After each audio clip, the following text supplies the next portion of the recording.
So let's have a discussion with those who is present in this room. Let's start with Professor Fang Xiaoli, please. Over to you, Professor.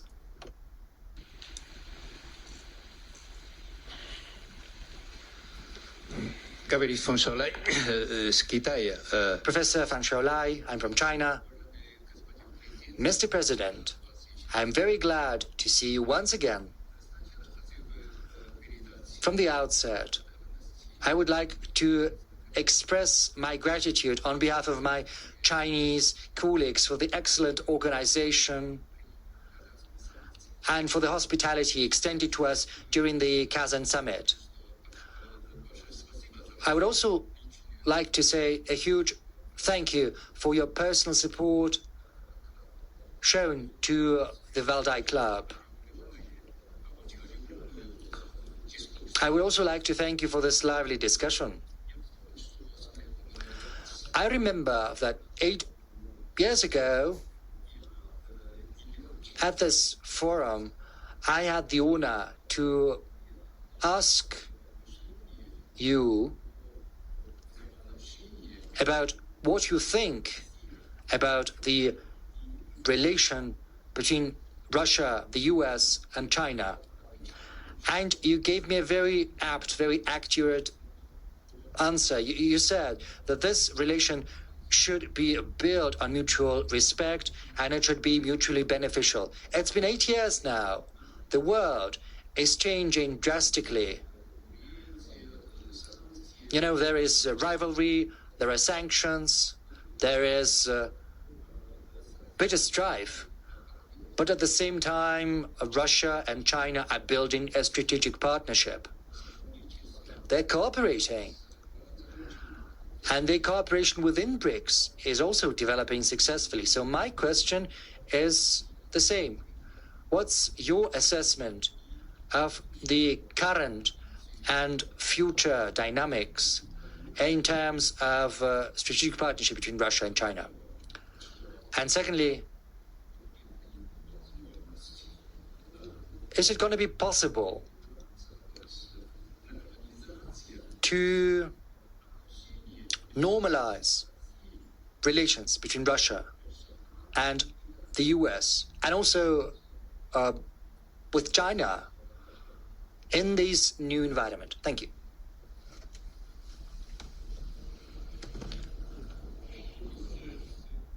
As for relations between Russia and the People's Republic of China, these relations are at an unprecedentedly high level. These relations are built upon mutual trust. This is something we are lacking in our relations with certain countries, primarily with the Western countries, and I've spoken about the reasons for that already.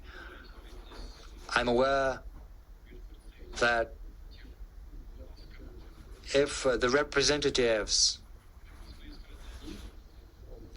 of those countries that I'm criticizing were here, they would give me a list of their grievances with Russia. But, well, we're not going to have a discussion right now on this subject, but I would like to say that the level of trust between Russia and China is at the highest level in modern history. This, as well as our personal friendly relations with President Xi Jinping of the People's Republic of China, serve as the sure foundation for the development of intergovernmental ties. I'm not going to go into detail, but our bilateral trade is $240 billion US, probably not the biggest, but still ranks among the first biggest 4 trade partners of China. This is a very good result already. And this is a very important factor. And we are hugely complementary. We started with energy, nuclear energy, and as our technological capacities are growing, we have an exchange of these technologies, and this significance is only growing. That is why we're expanding our cooperation. It's becoming increasingly wide. The spectrum is also expanding, and we are paying increasingly great attention to high technology in different spheres. China has made a huge headway and achieved a lot in different spheres. I spoke publicly on the subject. According to our experts, the economic development model China has chosen is something it arrived at in a natural fashion based on the requirements of life, and it's more efficient than many other economic models because this model combines planned economy and market economy, and thanks to this model, Chinese experts are successful. And the political leadership manages not to build barriers in the way of what the economic specialists are doing. And they're doing a very good job together. China's economy is performing more efficiently than other economies. It's true that we are seeing a certain adjustment in terms of economic growth. Regrettably, the US is pursuing a policy of double constraint.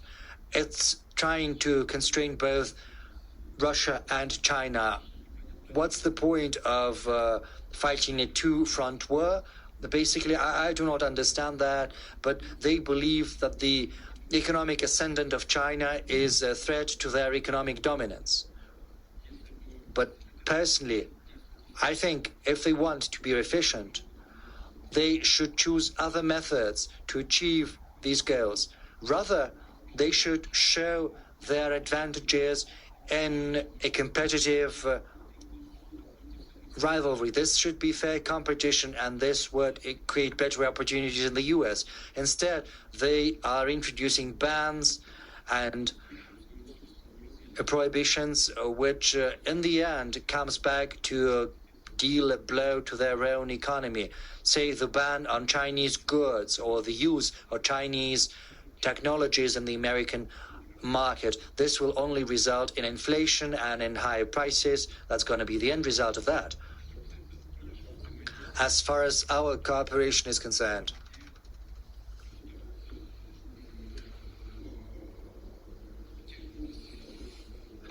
there are certain industries and spheres where they're trying to constrain China. But in that case, we could be complementary, the economies of our two countries. As I said, we started in energy, and our energy cooperation is developing rapidly in oil, gas, and nuclear technologies. We're quite active in building new units for NPPs. We also organize supplies of oil and gas, and this creates a foolproof system for ensuring China's energy security. We have a contiguous border. Nothing can throw a screw in that, neither storms, no lanes of communication. Nothing can undermine our cooperation because we've got a common border, and the supplies will continue just as they have been going. There is a guarantee of that. I believe that if the US chose a different path, a different attitude towards China and Russia, so if they chose a policy of trilateral cooperation instead of double constraint, then everyone would stand to win. And another question about the trilateral cooperation. I spoke about that, and I ended on that. You were not following me. Sorry, I got distracted. I think there is a general